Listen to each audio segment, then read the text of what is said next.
નમસ્કાર દોસ્તો, news capital માર્કેટમાં આપનું સ્વાગત છે. હું હાજર છું આપના ફેવરિટ શો પોકેટ મનીના એક નવા એપિસોડ સાથે.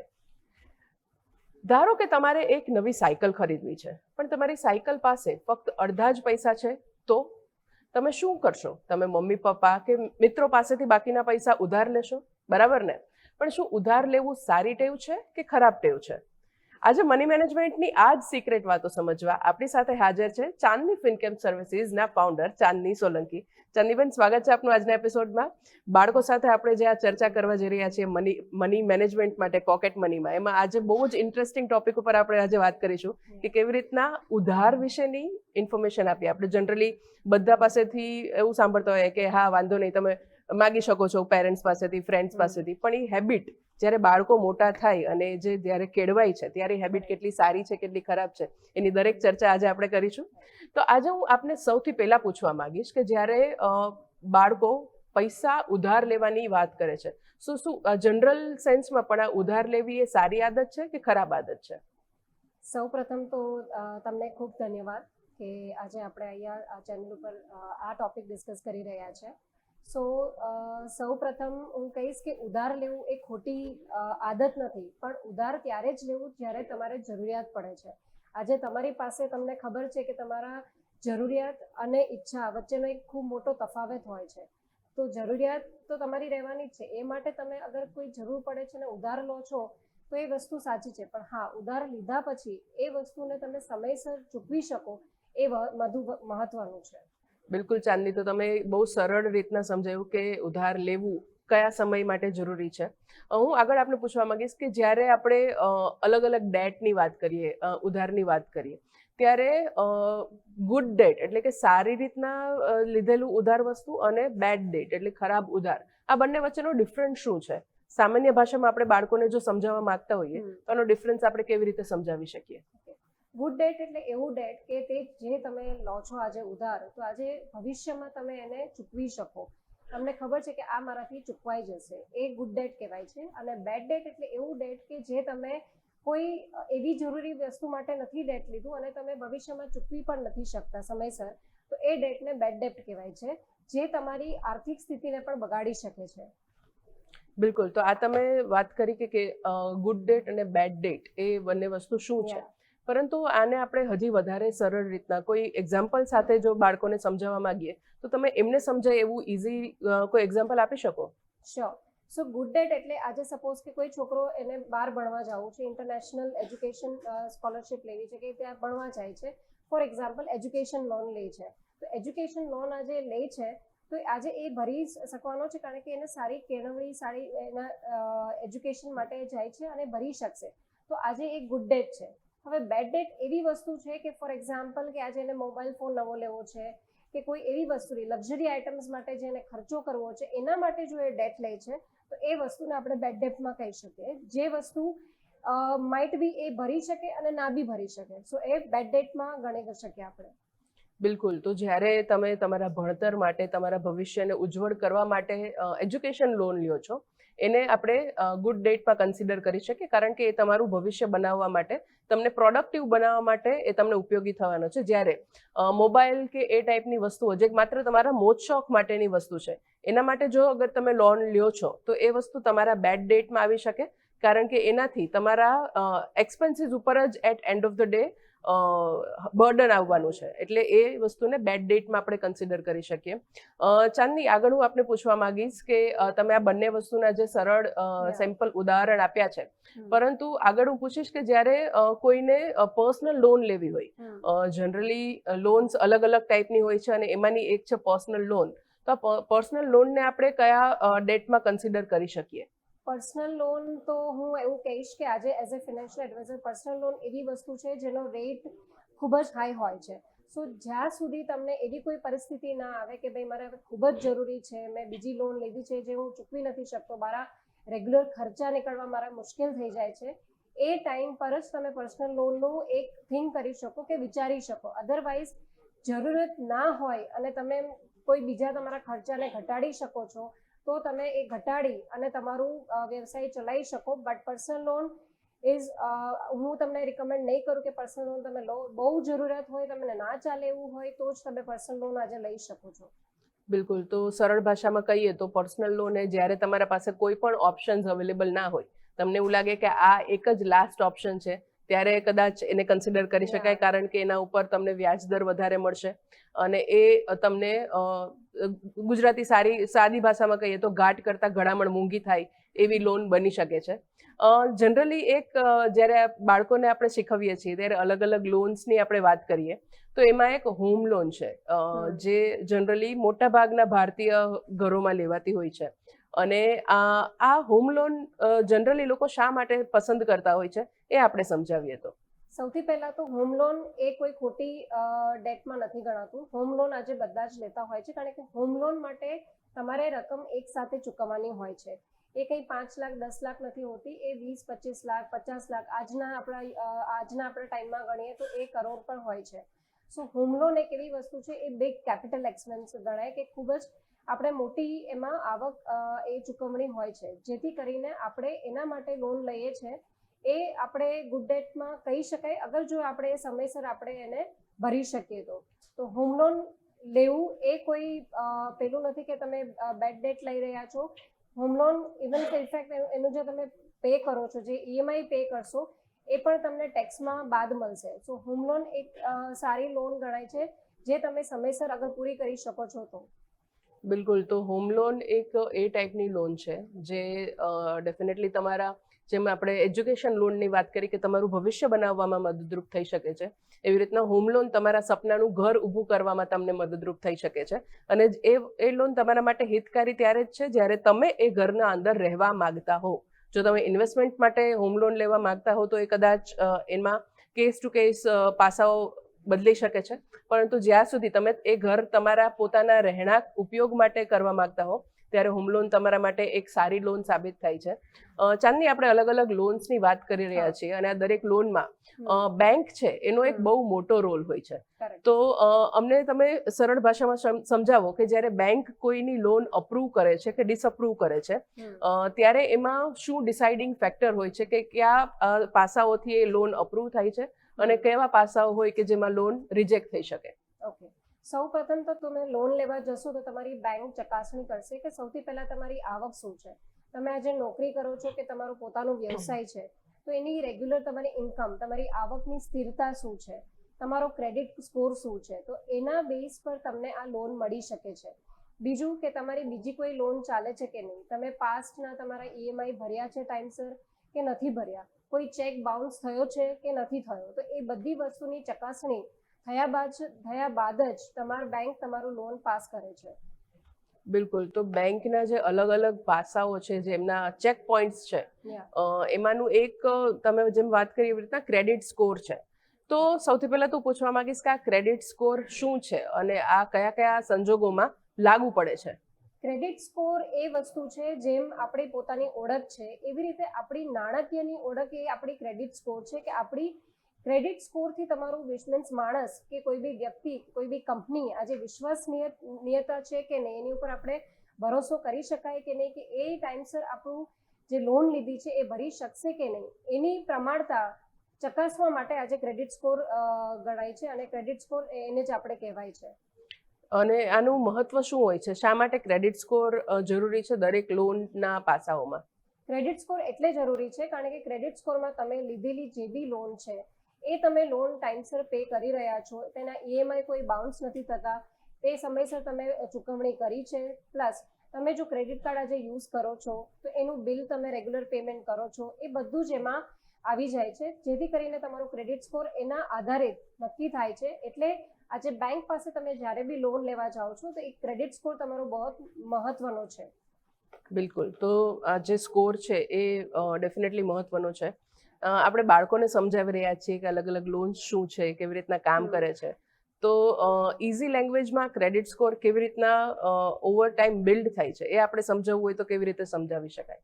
ક્રેડિટ સ્કોર અગર આપણે જો બાળકોને જો સમજાવવા માંગતા હોય તો આપણે એક જ વસ્તુનું બાળકોને સમજાવવાનું છે કે સૌથી પહેલાં તો તમે જે બી કંઈ વસ્તુ જરૂરી હોય એ વસ્તુ તમે આજે લો, જે બિનજરૂરી વસ્તુ હોય એમાં ખર્ચો ના કરશો, અને જે બી કંઈ તમે લોન લો છો અને એ લોન તમે સમયસર ભરી શકો તો જ તમે લોન લો, તો જ તમારો એક ક્રેડિટ સ્કોર તમારો બિલ્ડ થશે ગ્રેજ્યુઅલી. બિલકુલ. તો ગ્રેજ્યુઅલી જ્યારે તમારે ક્રેડિટ સ્કોર બિલ્ડ કરવો છે ત્યારે જો બાળકોને એમના લેંગ્વેજમાં સમજાવીએ તો અગર તમે કોઈ તમારા ફ્રેન્ડ પાસેથી એક વખત કોઈ પેન કે પેન્સિલ બોરો કરી છે અને તમારે ફરીથી એ ફ્રેન્ડ સાથે એ ફ્રેન્ડશિપ તમારી કન્ટિન્યુ રાખવી છે અને ફરીથી તમારે એમની હેલ્પની જરૂર પડી શકે કોઈ બીજી વસ્તુ માટે, તો જો તમે એને પહેલી વખતની પેન્સિલ રિટર્ન કરશો તો જ એ બીજી વખત તમને પેન્સિલ આપવા માટે અગ્રી કરશે. તો કદાચ આ એક્ઝામ્પલથી તમે સમજી શકો કે ક્રેડિટ સ્કોર તમારો સ્ટ્રોંગ ત્યારે જ બિલ્ડ થશે જ્યારે તમારા ઉપર રહેલી ક્રેડિટને તમે સમયે સમયે ફૂલફિલ કરતા રહેશો, એને પૂરી કરતા રહેશો.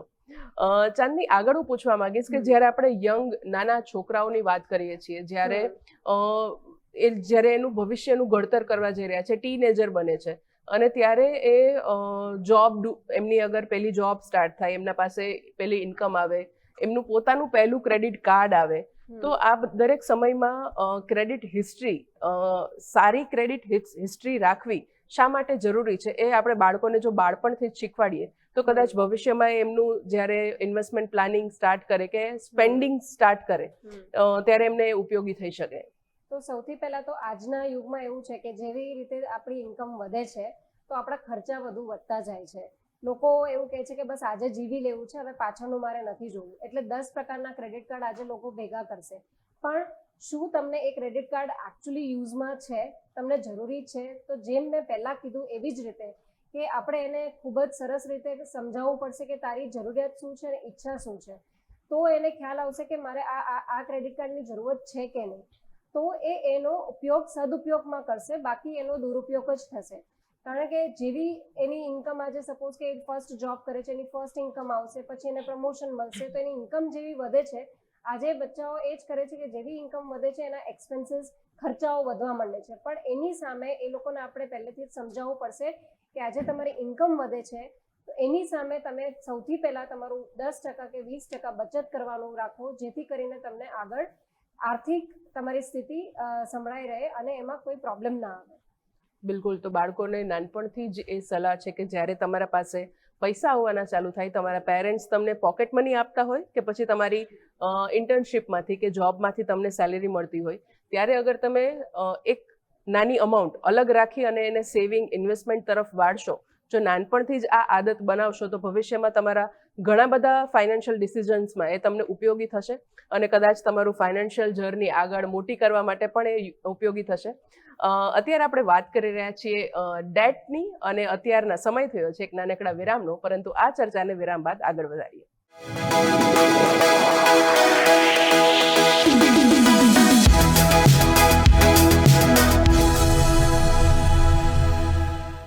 Welcome back. વિરામ બાદ આપનું સ્વાગત છે. અને આજે આપણે પોકેટ મનીમાં ડિસ્કસ કરી રહ્યા છીએ કે બાળકોને આપણે કેવી રીતના ડેટની હેબિટ સારી છે કે ખરાબ એનું ડિફરન્સ સમજાવી શકીએ, કયા કયા ઉધાર ગુડ ડેટમાં આવે, કઈ વસ્તુ બેડ ડેટમાં આવે, એનો ડિફરન્સ સમજાવીએ. અને આ દરેક ચર્ચા કરવા આજે આપણા સાથે જોયા છે ચાંદની સોલંકી, જે ચાંદની ફિનકેપ સર્વિસીસના ફાઉન્ડર છે. ચાંદની, વન્સ અગેન આપનું સ્વાગત છે આજના એપિસોડમાં. અને બ્રેક પર જતા પહેલા જેવી રીતના આપણે વાત કરી કે કયા ડેટ આપણે કયા ગુડ ડેટમાં આવે કે બેડ ડેટમાં આવે, પર્સનલ લોન કયા સંજોગોમાં લેવી જોઈએ, એજ્યુકેશનલ લોનનો શું ફાયદો થઈ શકે અને હોમ લોન કોના માટે સારી છે એના વિશે પણ આપણે વાત કરી. એ સિવાય આપણે ક્રેડિટ સ્કોર વિશે વાત કરી કે કેવી રીતના બાળકોના માટે નાનપણથી જ ક્રેડિટ સ્કોરનું મહત્વ જાણવું જરૂરી છે કે કેવી રીતના સારો ક્રેડિટ સ્કોર ડેવલપ કરવાથી એમનું ભવિષ્ય સુધરી શકે. તો આના જ ઉપર હું આગળ આપને પૂછવા માંગીશ કે એવી કઈ કઈ આદતો છે જે તમારા ક્રેડિટ સ્કોરને ડેમેજ કરી શકે છે. જો તમે યોગ્ય કાળજી ન રાખો તો તમારો ક્રેડિટ સ્કોર આ આદતોથી ખરાબ થઈ શકે, એવી કઈ કઈ આદતો હોઈ શકે? હવે આપણે જો નાણાકીય રીતે આપણે ગણીએ તો જેમ મેં કીધું કે તમે ઈએમઆઈ તમારો જો બાઉન્સ જાય છે, કોઈ ચેક તમારા બાઉન્સ જાય છે, તમારું ક્રેડિટ કાર્ડનું બિલ તમે પે નથી કરતા ટાઈમસર, તો એ તમારું ક્રેડિટ સ્કોર બગાડી શકે છે. હવે જેમ બાળકની લેંગ્વેજમાં હું કહું કે ફોર એક્ઝામ્પલ એ રેગ્યુલર એક સપોઝ કે કોઈ બી ક્રિકેટ રમે છે ફોર એક્ઝામ્પલ, હવે એમાં એ ક્રિકેટ તો સારું રમે છે પણ એનું એગ્રેશન એટલું હોય છે, એનું બિહેવિયર સારું નથી હોતું, બીજા સાથે એના ટીમમેટ સાથે સારું નથી હોતું, સપોઝ કે કોઈ બી બેક આન્સર આપે છે, તો એનું ક્રેડિટ સ્કોર ખાલી બેટિંગથી નથી જળવાઈ રહ્યું, એના પૂરા ઓવરઓલ એનું કેવું બિહેવિયર છે ત્યાં એના ટીમમેટ સાથે એનાથી એનું ક્રેડિટ સ્કોર ડેવલપ થાય છે. તો આપણે બાળકને એ રીતે બીજા એક્ઝામ્પલથી આપણે એને ક્રેડિટ સ્કોરનું મહત્વ સમજાવી શકીએ, જેથી કરીને કે એને ફિનાન્શિયલ ગ્રાઉન્ડ પર કઈ રીતે ડિસિપ્લિન રહેવાનું, કહીએ તો એ રીતે એનું ક્રેડિટ સ્કોર એ જાળવી શકે. બિલકુલ. તો બાળકોને આ રમતગમતના એક્ઝામ્પલથી સરસ રીતના સમજાવી શકાય કે ક્રેડિટ સ્કોર જો ડેમેજ થાય તો શું પ્રોબ્લેમ થઈ શકે અને શા માટે સારો ક્રેડિટ સ્કોર જાળવી રાખવો જરૂરી છે. ચાંદની, આગળ હું આપણે પૂછીશ કે જ્યારે આપણે ઉધારીની વાત કરીએ છીએ ત્યારે જનરલી લોકો એમના કમ્ફર્ટ પ્રમાણે એ વસ્તુની ચૂકવણી કરવાનું ઈચ્છતા હોય છે, પરંતુ આ વસ્તુ કમ્ફર્ટેબલી રીપે ઓપ્શન જે છે એ ઘણી વખત સારો પણ બની શકે, ઘણી વખત ખરાબ પણ બની શકે. તો આ પહેલાં તો અમને સમજાવો કે આ કમ્ફર્ટેબલી રીપે ઓપ્શન શું છે અને એ કયા સંજોગોમાં ઉપયોગ કરી શકાય. કમ્ફર્ટેબલી રીપે ઓપ્શન્સ એકચ્યુઅલી એવું કશું હોતું નથી, પણ કમ્ફર્ટેબલી રીપે ઓપ્શન્સ અમુક કેસમાં એ લોકો કેવું હોય છે કે તમે ફોર એક્ઝામ્પલ આપણે ક્રેડિટ કાર્ડનું ગણીએ તો એમાં ટોટલ ડ્યુઝ તમારું આવે છે, એના બદલે એ લોકો એવું કહે કે તમે મિનિમલ એમાઉન્ટ ડ્યુ તમે પે કરી લો. તો એ અગર તમે પે કરી લો છો તો તમારો ઇન્ટરેસ્ટ રેટ નહીં લાગે, પણ એ જ થયું, તમારે આખી એમાઉન્ટ તો ક્યારે ને ક્યારે પે કરવાની જ છે. તો જેથી કરીને મારી દ્રષ્ટિએ તમે જે બી કંઈ લોન લો છો કે જે બી તમારું ઈએમઆઈનું કે ક્રેડિટ કાર્ડનું પેમેન્ટ છે એનું જે સમયસર તમારું જે બિલિંગ આવે છે ત્યારે તમે જો પે કરી દો છો તો તમે ઊંડા ડેટમાં ઉતરતા નથી, તો તમે બેડ ડેટમાં ઉતરતા નથી. બિલકુલ. તો જ્યારે તમે જેટલી વસ્તુનો ઉપયોગ કર્યો છે, જેટલા પૈસા તમે ઉધાર લીધા છે, અગર એ સમયાંતરે એ જ સમયે એ વસ્તુ ચૂકવી દેશો તો ભવિષ્યમાં તમારા માટે એ સારું બની શકે.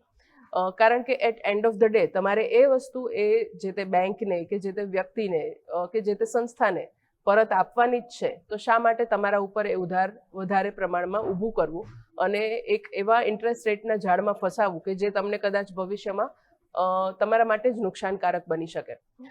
ચાંદની, આગળ પૂછીશ કે જ્યારે લોકોના હાથમાં જનરલી ક્રેડિટ કાર્ડ આવે ત્યારે ઉત્સાહમાં આવીને મોટા પ્રમાણમાં શોપિંગ કરી લે છે કે અનનેસેસરી અનએક્સપેક્ટેડ ખર્ચો કરી લે છે.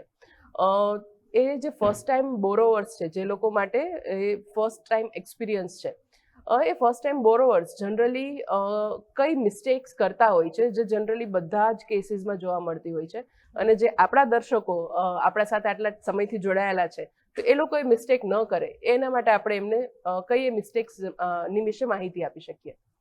ફર્સ્ટ ટાઈમ બોરોવર્સ અને જે બી રેગ્યુલર હું તો કહું છું બોરોવર છે એના માટે હંમેશા તમારું એક કેલ્ક્યુલેશન હોવું જોઈએ કે તમારી જે ઇન્કમ છે એનું 30 થી 35% વધારે તમારું બોરોવિંગ ન હોવું જોઈએ, મીન્સ તમારું એટલું દેવું ના હોવું જોઈએ. આજે સપોઝ કે 50,000ની ઇન્કમ છે અને એમાંથી 30 કે 35% આપણે કહીએ 15,000થી વધારે તમારે તમારું જે બોરોઈંગ છે એમાં ના જવું જોઈએ, કે તમે જે લો છો ઉધાર લો છો એ 15,000થી વધારે એમાં ના જવું જોઈએ, જેથી કરીને કે તમે એ જે ઈએમઆઈ લો છો, જે બોરો કરો છો, જે ઉધાર લો છો એ તમે ચૂકવી શકો સમયસર. બિલકુલ. ચાંદની, આજકાલનો જે સમય છે એમાં ઘણા બધા પેરેન્ટ્સ એવા હોય છે કે જે બાળકોને એમનું ક્રેડિટ કાર્ડ, એમનું ડેબિટ કાર્ડ ખુલ્લા મને વાપરવા આપી દે છે અને આ વસ્તુથી કદાચ એ બાળકોનું સ્પેન્ડિંગ હેબિટ બહુ મોટા પ્રમાણમાં અસર કરે છે. તો જનરલી જ્યારે ક્રેડિટ કાર્ડનો ઉપયોગ કરવામાં આવે ત્યારે એ જે એક ઉધારનું જે ફોર્મ છે, શું ક્રેડિટ કાર્ડ એ ઓલવેઝ એ ઉધાર તરીકે જ ટ્રીટ કરવામાં આવે છે કે એના માટે કોઈ અલગ રસ્તો પણ હોઈ શકે?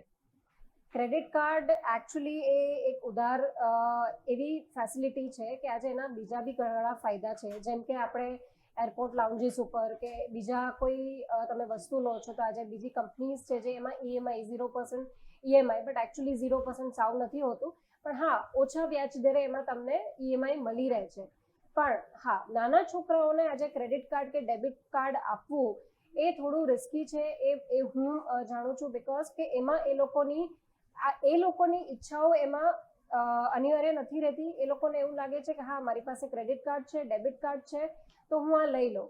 એટલે જ્યારે તમારી પાસે સપોઝ કે આજે તમે ખાતામાં તમારી પાસે 10,000 રૂપિયા છે તો તમે 10,000 રૂપિયા સુધીનું જ વિચારશો, પણ આજે ક્રેડિટ કાર્ડની લિમિટ 50,000થી લાખ રૂપિયા સુધી આવે છે તો એ વસ્તુ એમની લાલચ વધારે છે.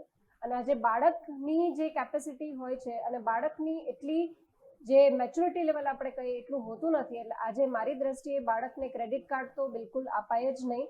અને હું એવું ઈચ્છું છું કે હા ડેબિટ કાર્ડ આપો તમે, કારણ કે એ વસ્તુ એવી છે કે જેટલું ખાતામાં છે એટલું જે યુઝ કરી શકશે, એટલે એને ખોટી આદત નહીં પડે, એને ખોટી ઈચ્છાઓ નહીં થાય, અને એને ખ્યાલ હશે કે મારે આટલામાંથી જ મારે મારું પૂરું કરવાનું છે, એટલે એને જરૂરિયાતની ખબર પડશે અને ખોટા EMI કે ખોટા બેડ ડેટમાં નહીં ફસાય. બિલકુલ. તો as a family, as a parents, તમારે બાળકોને કયા ઉંમરથી તમે એમને એક તો પહેલી વસ્તુ કે ફાઇનાન્સીસ યુઝ કરવાની છૂટ આપો છો, કયા ઉંમરથી તમે એમને છૂટો દોર આપો છો કે તમે ક્રેડિટ કાર્ડ યુઝ કરી શકો છો, એ એઝ અ ફેમિલી તમારે જ ડિસિઝન લેવું જરૂરી છે. કારણ કે તમારા બાળકોને તમારે ફાઇનાન્શિયલી અવેર કરવા એ ખૂબ જ જરૂરી હોય છે. ચાંદની, આગળ હું પૂછીશ કે જ્યારે ફેમિલી બાળકોને સ્પેન્ડિંગ હેબિટ્સ શીખવાડે છે ત્યારે કયા જગ્યાએ પૈસા વાપરવા જોઈએ એ કદાચ એમને ગાઈડન્સ આપતા હોય છે, પરંતુ કયા સમયે એ રિસ્પોન્સિબલ બોરોઈંગની જે પેટર્ન છે એ કયા સમયે લાગુ પડે કે એમને એ શીખવી શકાય કે આ વસ્તુનો ઉધાર લેવો એ યોગ્ય છે કે અયોગ્ય છે? આજે જ્યારે બાળક કોઈ બી આગળ 10મા પછી કે ભણવા જાય છે, તો આપણે ત્યારે એકચ્યુઅલી તો 8th સ્ટાન્ડર્ડ પછી જ આપણે બાળકને એ કેળવણી આપવી જોઈએ કે જ્યારે આજે તું કંઈ ભણવા જઈશ કે આઉટસાઇડ આપણે કોઈ બી ભણવા માટે એને જ્યારે પૈસા જોતા હોય તો એ જરૂરિયાત હોય એ પૂરતા જ આપણે પર્સનલ લોન છે કે એજ્યુકેશન લોન છે એના માટે આપણે એપ્લાય કરીશું, એ પણ જ્યારે જ કે એ જરૂરિયાત પડે તો. અને એ જે પણ ડેટ એ લઈશું કે એ આપણે સમયસર એની ચૂકવણી કરી શકીએ એટલું જ લેવાનું. જેટલું આપણે EMI આવે છે તો એ આપણા ઇન્કમનું 30 થી 35%, જેમ મેં પહેલા કહેલું એમ 30 થી 35%થી વધુ ન જોઈએ, જેથી કરીને આપણે આર્થિક મુશ્કેલી આગળ ના પડે. બિલકુલ. અને જ્યારે આપણે બાળકોને બોરોઈંગની હેબિટ શીખવી રહ્યા છીએ ત્યારે એવા કયા નિયમો છે કે જે બધાએ ફોલો કરવા જરૂરી છે, નહીં માત્ર બાળકો પરંતુ એડલ્ટ્સે પણ એ ફોલો કરવું જરૂરી હોય કે જેથી કરીને એમની બોરોઈંગ હેબિટ સારી થાય અને એમનું ઓવર સ્પેન્ડ ના થાય અને એમનો ક્રેડિટ સ્કોર ખરાબ ન થાય, એવી કઈ સારી આદતો છે કે જે આપણે કેળવી શકીએ? સૌથી પહેલાં તો તમારી જે બી કંઈ તમે આજે બોરો કરો છો, ઉધાર લો છો, તો એનું ક્યારે ટાઈમલી તમારે પેમેન્ટ કરવાનું છે, કેટલા વર્ષ માટે તમે લીધેલી લોન છે, કેટલા એમાઉન્ટની લોન છે અને કઈ તારીખ તમારી આવે છે, તો એ તમારો EMI બાઉન્સ ના થવો જોઈએ. એ તમારે જેટલા બી ચેક પોસ્ટ ડેટેડ આપ્યા હોય એ બી બાઉન્સ ના થવા જોઈએ, અને સમયસર એની ચૂકવણી કરશો તો આજે તમે લીધેલી જે લોન છે કે ઉધાર લીધેલું છે એ ક્યારેય તમારું બેડ ડેટમાં કન્વર્ટ નહીં થાય.